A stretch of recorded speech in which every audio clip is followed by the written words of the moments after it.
தெலோப்லோட ஒரு குற்றச்சாட்டம் வச்சுன்னா அப்போ தாங்கள் ஒற்றுமையாக போகும்னு கேட்ட வேண்டும். ஆனால் மறைந்த மாவட்டனார் சொன்னதான் மத்திய குழுவின் தீர்மானம் அதெல்லாம் நாங்கள் தெரிஞ்சு போகிறோம். அதாவது தமிழரசு கட்சி அப்படி கேட்டு இப்போ மாவையை கேட்டேன்னு சொன்னால் மாவை சாட்சி சொல்லிடாது இல்லையே. நான் சொல்ல மாட்டேன், நான் கேட்டுருக்கலாம், நான் இல்லைன்னு சொல்ல. அவையே நான் மறுதளிக்கிற எண்ணமே கிடையாது, அவையோட போராடுற எண்ணம் கிடையாது. நான் எனக்கு மறுபடி சொல்கிறேன், நான் வன்னியசிங்கம் ஆளாள சிந்தன காலத்துலேருந்து வந்துடுறேன். உங்களுக்கு அவை எப்படி தெரியா கேள்விக்கு மறுபடி எப்படி சொல்கிறேன்றது நான் படிச்சுட்டு தான் இருக்கிறேன். அப்படி நான் சொல்லலை. நான் இப்போ கௌரவமாக தானே போனேன். நான் இப்போ அதான் சொன்னேன் முதலே, நான் ஒரு வேளை நான் அப்பாவித்தனமாக நடந்துட்டோன்ற ஒரு எண்ணம் எனக்கு வருது. ஆனால் இப்போ நான் அப்பாவிதான். எனக்கு தமிழ் மக்களுடைய நிலை தான் தேவை, எனக்கு ஒன்றும் தேவை. நான் தேர்தலில் பங்கு பெற்ற போகிறதில்லை.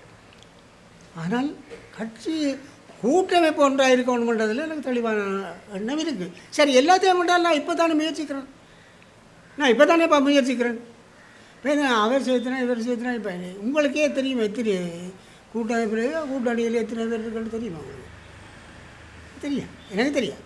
ஆனால் அது அவன் என்ன உரிமை கூட்டணி சேர்க்கிறதுன்றலாம் நான் அதை சவால் கொடுக்குறேன். ஆனால் சித்தார்த்தன் அவர்கள் நான் மதிப்போடு சொல்கிறேன், நான் அப்படி சொல்லலையே. நீங்கள் கூட்டணி அமைப்பதுக்கு நான் எதிர்ப்பு அல்லது ஏமாற்றம் என்று நான் சொல்லலையே.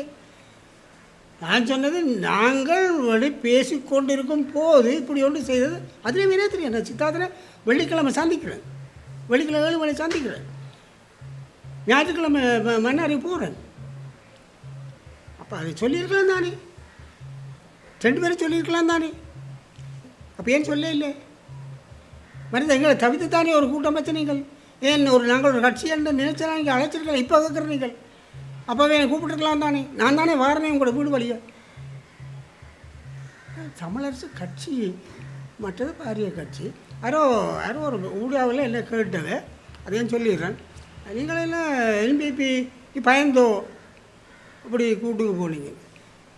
நான் சிவஞானம் முதலாவது சொல்கிறேன், நான் தந்த செல்வா என்ற வழியில் வந்த நான், அந்த கொள்கையோடு வந்த நான், தேசிய தலைவர் என்ற கொள்கையோடு இன்றைக்கு நிற்கிறேன் நான். எனக்கு பயம் கிடையாது, எந்த கட்சிக்கும் பயம் கிடையாது.